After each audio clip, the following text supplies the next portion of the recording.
Quality और consistent performance के लिए सिर्फ सिल्वर पंप्स एंड मोटर्स, नाम याद रखना। ભાવનગરમાં સ્વામિનારાયણ મંદિરને લઈને જે વિવાદ હતો એ વિવાદને લઈને સુરતમાં રજૂઆત કરવામાં આવી છે। ભાવનગરમાં સ્વામિનારાયણ મંદિરનો વિવાદ ચાલી રહ્યો છે। સ્વામિનારાયણ સત્સંગ સમાજે કલેક્ટરને આવેદનપત્ર આપીને રજૂઆત કરી। મહુવાના 185 જૂના મંદિરમાંથી લક્ષ્મીનારાયણ દેવની મૂર્તિ રાતોરાત ઉઠાવી લેવાતા ભારે રોષ જોવા મળી રહ્યો છે। નિત્ય સ્વરૂપદાસ સ્વામીના શિષ્ય મંડળે મૂર્તિ ઉઠાવી લીધી હતી, જેથી હવે વર્ષો જૂના મંદિરમાં ફરી મૂર્તિ સ્થાપિત કરવા હરિભક્તોએ રજૂઆત કરી છે। સાથે આવા સાધુને સંપ્રદાયમાંથી દૂર કરવાની પણ હરિભક્તોએ માંગ કરી છે।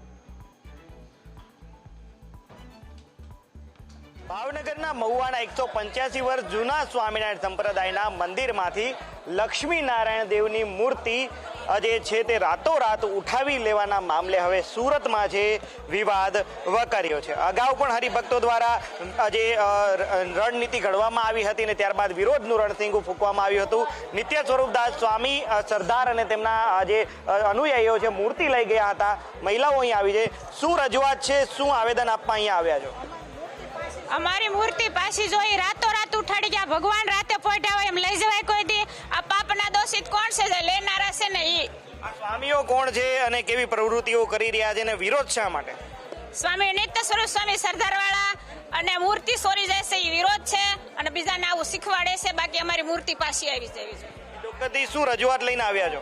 અમે એના નિવેદન માટે જ આવ્યા છે, તમે પત્ર દેવા, કેમ કે આ મૂર્તિ પાછી આવી જાય ને એના નિવેદન પત્ર કરી લે। હનુમાનજીની મૂર્તિ હતી ને બાજુમાં સોરેલી છે ગણપતિ હનુમાનજીની, તો એ અમારે પાછી જોઈએ। અમારી મૂર્તિ શા માટે તમારે જોઈએ છે? બીજી મૂર્તિ પણ સ્થાપિત કરી શકો? એને અમારી સ્થાપેલી છે, જૂની મૂર્તિ છે, એટલે જૂની પ્રતિષ્ઠા કરેલી મૂર્તિ અમારે જોઈએ છે।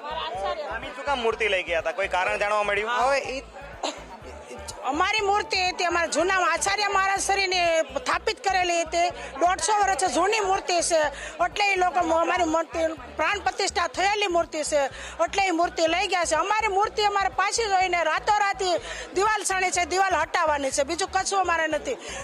જૂનું મંદિરમાં 150 વર્ષ જૂની મૂર્તિ છે, અમારી જૂની મૂર્તિ અમારે પાછી જોઈએ છે। ચોક્કસથી જૂની મૂર્તિ અમારે પાછી જોઈએ છે તેવા અહીંયા જે માગણી કરવામાં આવી રહી છે। જે કેટલાક જે હાથમાં બેનરો પણ આ મહિલાઓએ પકડ્યા છે, જેમાં મૂર્તિ ચોરો સાવધાન, મહુવા સ્વામિનારાયણ મંદિરમાંથી મધ્યરાત્રિએ લક્ષ્મીનારાયણ દેવની મૂર્તિ લઈ જનાર સંપ્રદાયના જે ભગવા વસ્ત્રધારીઓના ફોટા સાથેના બેનરો અહીં લગાવવામાં આવ્યા છે। આ ઉપરાંત સંતો મનમાની છોડીને નિયમોનું પાલન કરે, મંદિરની દિવાલ તાત્કાલિક હટાવવામાં આવે તેવી માગણી છે તે અહીં કરવામાં આવી રહી છે। અને આજે હરિભક્તો છે તે અહીં ખૂબ જ મોટી સંખ્યામાં કલેક્ટર કચેરી ખાતે પહોંચ્યા છે। અહીંયા અન્ય મહિલાઓ પણ છે, તેમની સાથે પણ વાત કરીશું। શું વિરોધ છે, શા માટે અહીં આવવું પડ્યું? અમારી જે જૂની લક્ષ્મીનારાયણ દેવની મૂર્તિ મહુવામાંથી લઈ ગયા છે, નિજ મંદિરમાંથી, વર્ષો જૂનું મંદિર છે, એનો કેટલો અમારે મહિમા હોય। હનુમાન દાદા, ગણપતિ દાદા, મહાદેવ દાદાને અંદર પૂરીને લઈ ગયા છે, એનું અમારે શું પૂજા ન થાય? એને દિવાલ ચડી લીધી રાતોરાત અને ધજા ઉતારી લીધી, તો એનું આ દેવોનું શું દશા થતી છે? એની પૂજા ન થાય તો આ સાધુ કહેવાય? ભગવા પહેરીને આવા ધંધા કરે છે તો